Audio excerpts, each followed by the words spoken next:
Bismillahirrahmanirrahim. Assalamualaikum warahmatullahi wabarakatuh. Selamat pagi. Kita bertemu kembali dalam mata kuliah Sistem Pertanian Organik. Pada kesempatan yang baik ini, kita akan membahas sedikit terkait dengan budidaya pertanian organik. Itu harus sesuai dengan standar yang tentunya menjadi perhatian sesuai dengan SNI. Yang pada pertemuan kali ini akan dibahas adalah bagaimana kita menyiapkan benih untuk kita melakukan budidaya pertanian dengan sistem organik. Oke, sistem pertanian organik mengacu pada SNI 6729 tahun 2016. Standar ini menetapkan sistem pertanian organik pada beberapa produk. Yang pertama adalah tanaman segar ataupun produk tanaman dan olahannya, kemudian ternak termasuk juga produk ternak dan produk olahannya, kemudian termasuk ternak ini ada lebah, lalu juga jamur untuk pertanian ya dan produk olahannya. Ada juga produk yang tumbuh liar dan terakhir adalah bagaimana kemudian kita melakukan input terhadap budidaya pertanian kita. Kalau ingin melakukan dengan budidaya pertanian organik, maka kita harus pastikan bahwa pakan, misalkan yang terkait dengan peternakan, untuk terkait dengan pertanian, misalkan pupuk, kemudian pestisida, benih, semuanya harus sesuai dengan standar yang disyaratkan di SNI 6729 2016. Oke, yang pertama adalah ketika kita ingin budidaya tanaman secara organik, kita harus betul-betul melakukan pemilihan tanaman dan varietas dari mulai pemilihan benih. Benih yang kita akan gunakan untuk pertanian organik kita harus bersumber dari tumbuhan yang pertama, benihnya bersertifikat organik. Jadi ketika kita ingin melakukan budidaya pertanian organik, sumber pertama yang harus kita cari adalah benih yang kita gunakan adalah benih bersertifikat organik. Jika memang tidak ada atau tidak tersedia, maka bisa menggunakan benih hasil budidaya tanaman organik. Jadi misalkan di suatu tempat itu ada yang sudah memudahkan pertanian organik, lalu kemudian dia mendapatkan bijinya, lalu setelah itu bijinya kita pakai, kita budidayakan di tempat kita. Nah, ini sudah bisa termasuk ke dalam kategori sesuai dengan syarat benih, yaitu bersumber dari hasil budidaya tanaman organik. Meskipun idealnya memang benihnya bersertifikat organik, tapi kalau tidak ada, yang minimal dia harus menggunakan benih hasil budidaya tanaman organik. Apabila yang B ini, poin B ini ternyata tidak tersedia, misalkan di lingkungan kita tidak ada orang yang melakukan budidaya petani organik, apa yang harus kita lakukan untuk mendapatkan benihnya? Kita bisa menggunakan benih non-organik, artinya benih yang kita beli dari misalnya toko-toko pertanian yang biasanya diperlakukan dulu dengan bahan-bahan sintetik gitu ya. Untuk hanya tahap awal saja untuk budidaya, selanjutnya kita nanti menggunakan benih yang hasil dari budidaya kita secara organik. Jadi kita hanya menggunakan benih yang tidak di dari tanaman organik, kita gunakan hanya untuk di awal saja, awal budidaya. Selanjutnya kita harus menggunakan benih dari hasil budidaya pertanian organik. Apabila poin A, B, dan C itu tidak tersedia, maka kita bisa menggunakan benih yang diperdagangkan ya. Misalkan kita dapatkan dari suatu tempat ya yang jual gitu ya. Dan kita pastikan bahwa itu ternyata diperlakukan dulu dengan sistem konvensional, misalnya dengan penambahan anti jamur, penambahan misalkan di situ untuk meningkatkan pertumbuhan, misalnya ditambah hormon tertentu dan seterusnya, maka benih tersebut harus dilakukan pencucian untuk menghilangkan kontaminan pada benih tersebut. Jadi kita harus pastikan benih tersebut memang benar-benar sudah lepas, sudah hilang, sudah tidak mengandung residu-residu bahan kimia berbahaya atau bahan kimia sintetik. Nah, untuk tanaman semusim dilarang memindahkan tanaman atau transplanting yang ditumbuhkan dari lahan non-organik atau ditumbuhkan secara non-organik ke dalam lahan organik. Jadi misalkan di suatu tempat itu ada budidaya sayuran, misalkan kangkung, tapi dibudidayakan secara konvensional. Pada umur misalkan 20 hari gitu ya. Lalu kita di tempat yang lain kita ingin mengembangkan pertanian organik. Nah, kita tidak boleh memindahkan tanaman yang ada dari yang sebelumnya berasal dari pertanian konvensional ke pertanian organik kita. Ya, jadi tidak boleh memindahkan bibit dari satu tempat yang memang dibudidayakan secara konvensional, kemudian dipindahkan ke tempat kita yang budidaya organik.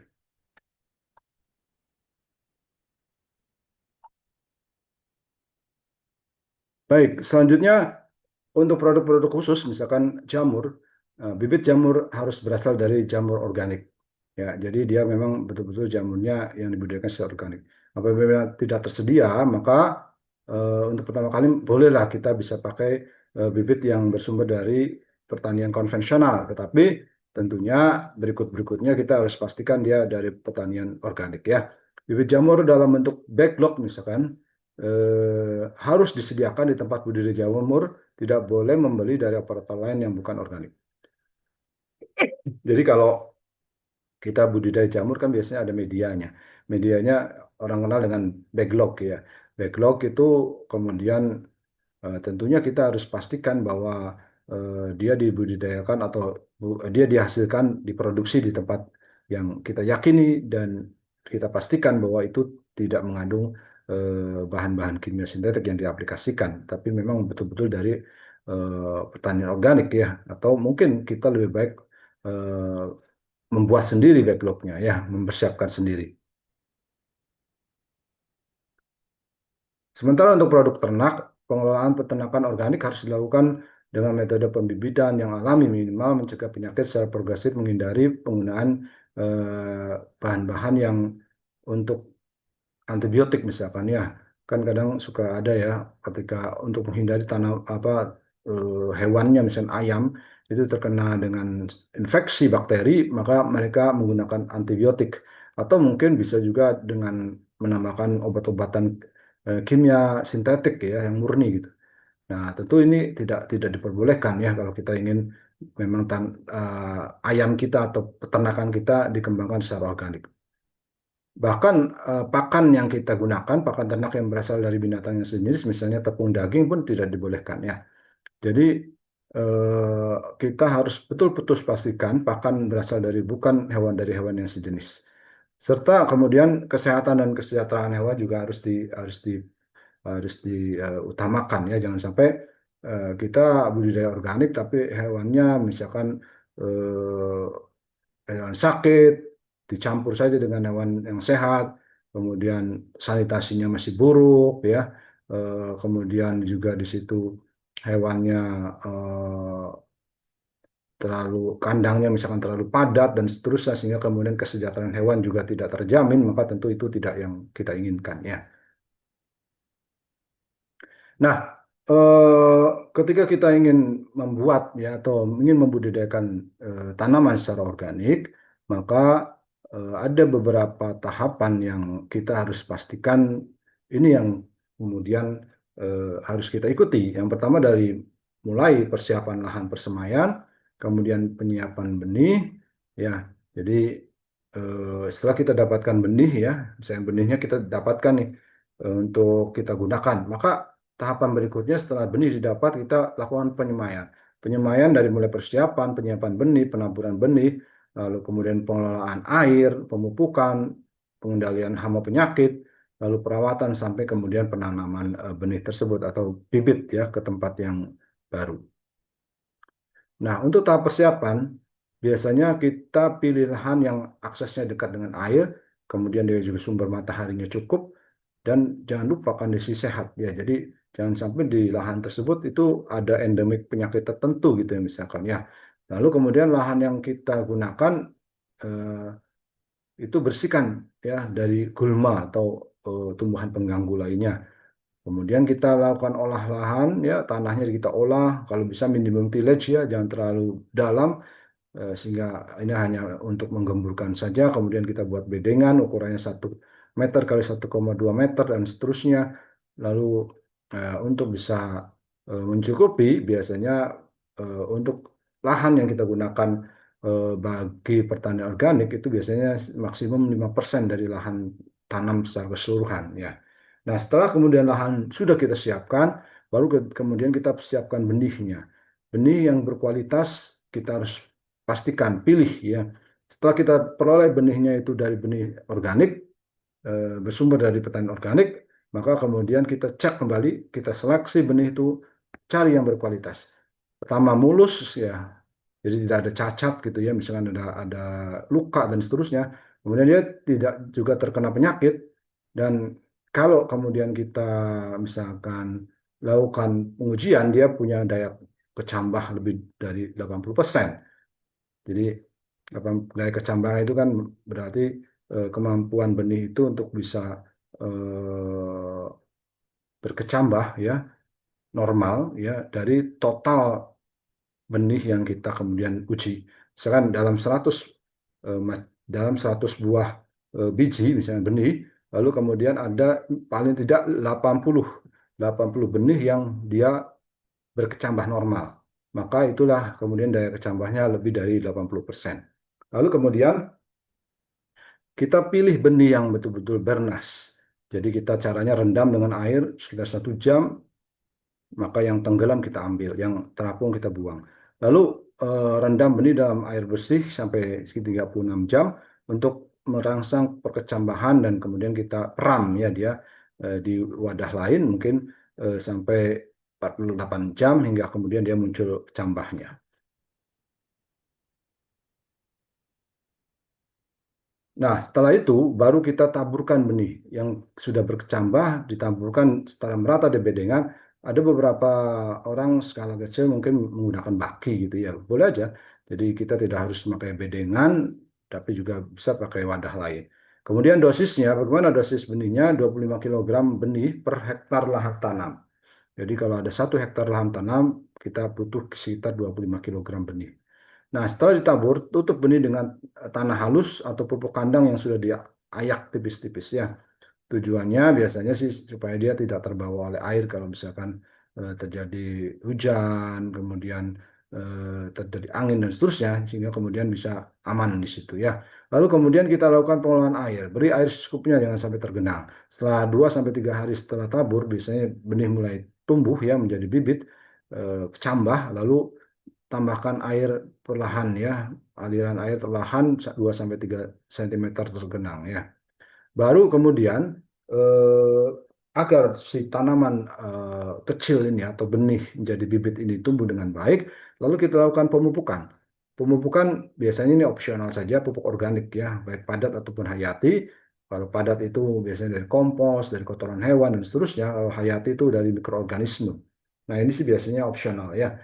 Pada prinsipnya sih sebenarnya media tanam biasanya sudah cukup untuk bisa kita gunakan sampai benih nanti akan kita pindah tanamkan.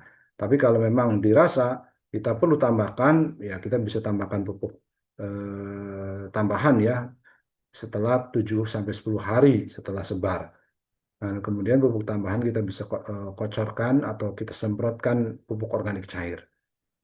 Ya, pupuk organik cair ini bisa kita buat sendiri atau kita mungkin beli di toko-toko pertanian ya.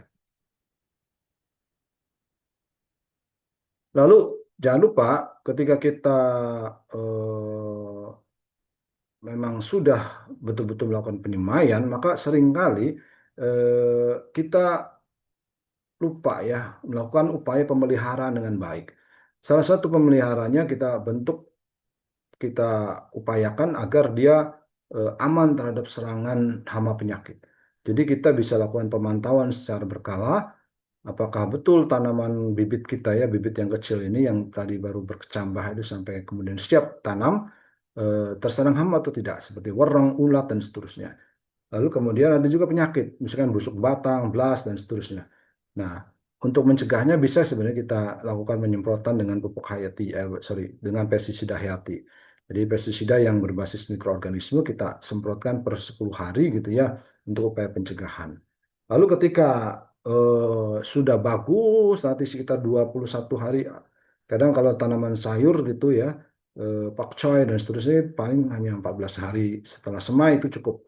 Ada beberapa tanaman lain seperti padi itu butuh yang lebih lama. Ya, ada juga tapi sih sebenarnya bisa sekitar 15 hari setelah semai juga boleh atau paling tidak maksimal 21 hari setelah semai gitu ya. Lalu biasanya untuk mempermudah kita lakukan pengikatan supaya dia penanamannya akan lebih mudah gitu ya.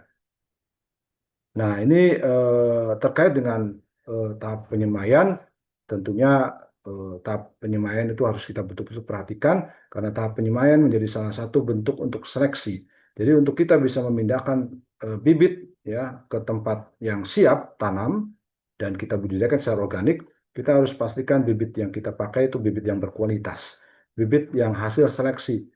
Bagaimana bibit yang hasil seleksi setelah kita misalkan tumbuhkan bibit itu sampai 14 hari atau mungkin kurang dari 21 hari, nanti kita cek. Saya tumbuhnya seragam, kemudian dia tidak kena serangan hama penyakit, ya, kemudian dia tidak etiolasi atau tidak terlalu batangnya terlalu panjang, misalnya terlalu panjang atau terlalu apa namanya ya kalau di sini misalnya jangkung gitu ya. Dan dia biasanya itu karena kurangnya cahaya matahari. Karena itu biasanya pencahayaan cahaya matahari juga harus kita pastikan cukup ya cukup untuk bisa kena cahaya matahari sehingga bibit yang tumbuh itu tidak etiolasi. Nah, nanti bibit-bibit yang baik itu baru kemudian kita tanam. Oke, kurang lebih begitu tahapan pemilihan benih sampai kemudian penyemaian. Nanti kita akan lanjutkan ke tahapan berikutnya yaitu pengolahan tanah untuk dibudidayakan secara organik. Demikian, Assalamualaikum warahmatullahi wabarakatuh.